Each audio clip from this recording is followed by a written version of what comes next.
Quite recently, we got really excited by the news of Tenkaichi 4's release after 16 years since the last game. This franchise was extremely popular amongst fans and it held a lot of promise.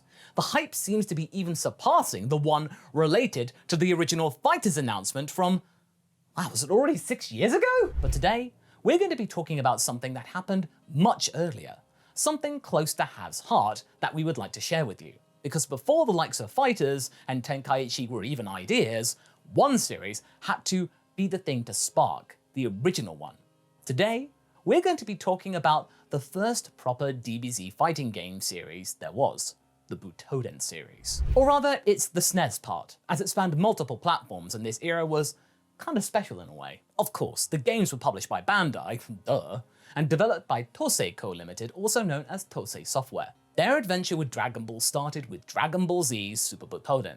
Interestingly enough, it was released in Japan on March the 20th, 1993, and in France and Spain on November that year. What's even more interesting is that it's seen a re-release of sorts on the Nintendo Switch, as some sort of pre-order bonus for fighters. And the game was, well, rough by today's standards, with some rather confusing mechanics. The stages were really massive, often resulting in the screen getting split and being slightly confusing to players at first glance. Also, if you wonder why Piccolo is called Satan here, it's because in the French version, he is known as Satan Petit Cœur, or Satan Little Heart, which later ventured into the Polish translation, hence why Hav wanted to share it with you, which is basically based on the French dub. So, like many fighting games of the era, Butoden 1 had a story mode all the way up to Perfect Cell, because that's where Z kind of ended at the time. There was a tournament mode and a versus mode. The cast of characters was kind of small, but it did feature some very obscure characters. You could play as Goku, Vegeta, Dr. Gero, Piccolo, Frieza, Android 16 and 18, no 17, and Imperfect Cell. You could also fight on one of 9 iconic stages, such as Standard Wasteland, and Wasteland with Crater. Wait, Masako, you're talking about the stages, you talked about obscure characters. The ones you listed weren't obscure. Ah, you're right, because you see, there were 5 secret characters. Super Saiyan versions of Goku, Gohan, Vegeta, and future Trunks, as well as Mr. Perfect Cell himself. Other than that, there's not much to say about the controls. The characters have the move pools that you would expect from a Dragon Ball game. Basic key shot, a kick, punch, jump.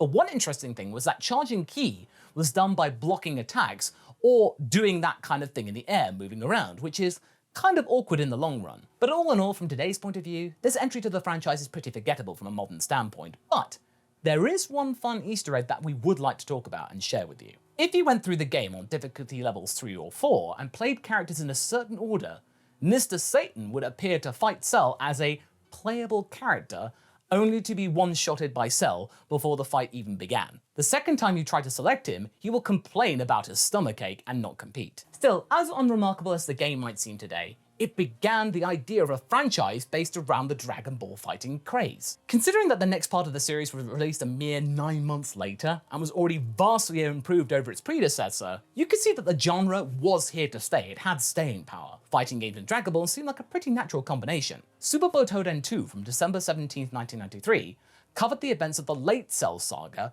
as well as the BoJack movie and the Broly movie. Yep, that's right. The 8 basic playable characters were Gohan, Perfect Cell, Cell Jr., Future Trunks, Piccolo, Zangia, and BoJack, and you could unlock Goku.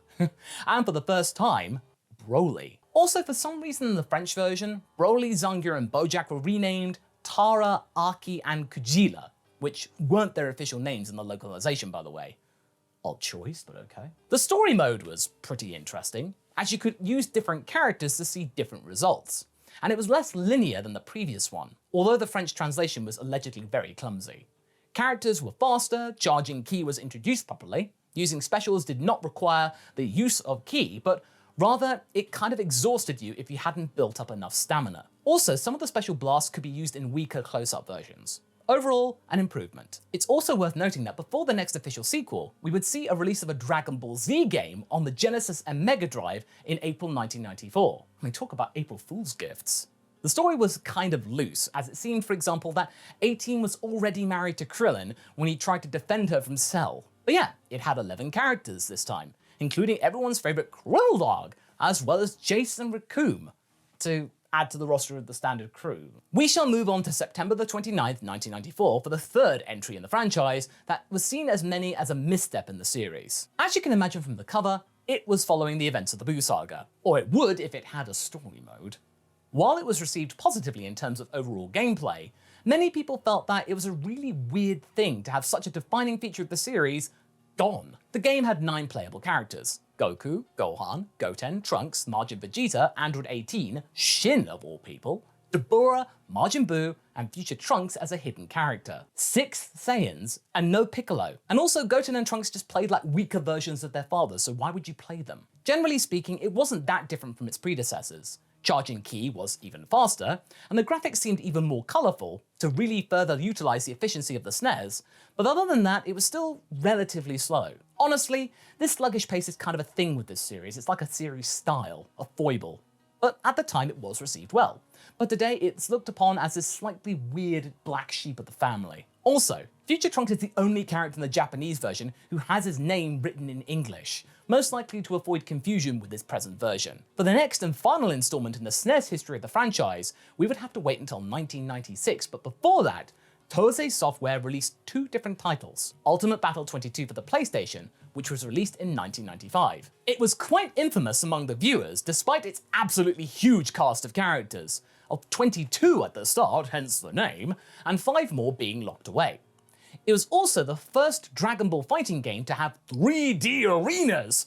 I mean, I say 3D, it doesn't really highlight the dimension all that much. Mostly old favourites are around, although we had Tenshinhan, Gotenks, Zarbon and Super Buu making their debuts, as well as having Kid Goku, Super Saiyan 3 Goku, Gogeta, Master Roshi, and Mr. Satan as unlockables. It was pretty unresponsive though, and very unbalanced, but there is a twist to the story. You see, most of the negative reviews came around from its American release in 2003, 8 years after its initial premiere. 8 years! We were well into the PS2 era at that time, so to compare a game from 1995 to 2003, of course it's going to look a bit weak. Anyway, there was one more game that came out in between the final entry of the SNES Butoden saga and Dragon Ball Z Shin Butoden. It was released on November 17th, 1995 on the Sega Saturn, one of my favourite consoles, and it hasn't seen any releases outside of Japan. It was also the last game developed by Tosei to have Butoden in the name, which is why you even mention it. It featured the same cast as Ultimate Battle 22, reusing most of the sprites.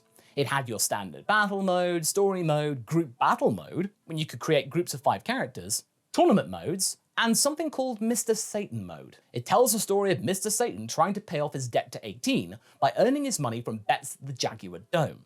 That's right, you weren't fighting, you were just watching the fight and betting on them. Cheat to turn events in his favour or give them boosts to help out. But now, let's talk about the game this video is made for. On March 29th, 1996, Dragon Ball Hyperdimension was released in Japan. And while it didn't have Butoden in its name, it was clear that it was meant to be the spiritual successor to the series. The stages were smaller, but because of that, they were less confusing. The sprites were better than ever. Move pools seemed insane. It was the 2D Dragon Ball fighting game. Even the character screen is iconic. The Super Buu hourglass thing, the art thing, that's been replicated in various other games. This time, there were no hidden unlockables. Everyone was there from the beginning, so you could just play. And yeah, half of them were still Saiyans, but they were all pretty distinct and had their unique qualities. Goku, Majin Vegeta, Super Saiyan 3 Gotenks, Ultimate Gohan, Vegito, as well as Piccolo, Kid Buu, Majin Buu, Frieza, and Perfect Cell. The stages were, for their time, quite gorgeous too. Characters could recharge their life points, and if they ever went below 80, they entered a desperate stage in which they could use special desperation moves. It also had a practice mode where you could experiment with this technique. Also, the stages could change as the fight progressed, which was kind of impressive at the time.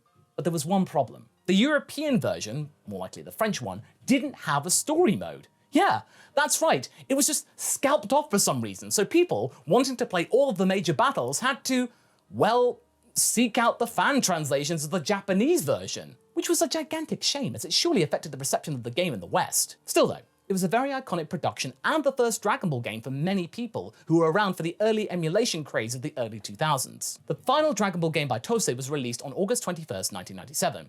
It was the first 3D Dragon Ball fighting game. I think you know what it is. It had 17 playable characters with Super Saiyan 4 Goku being the unlockable one. And it was not very good.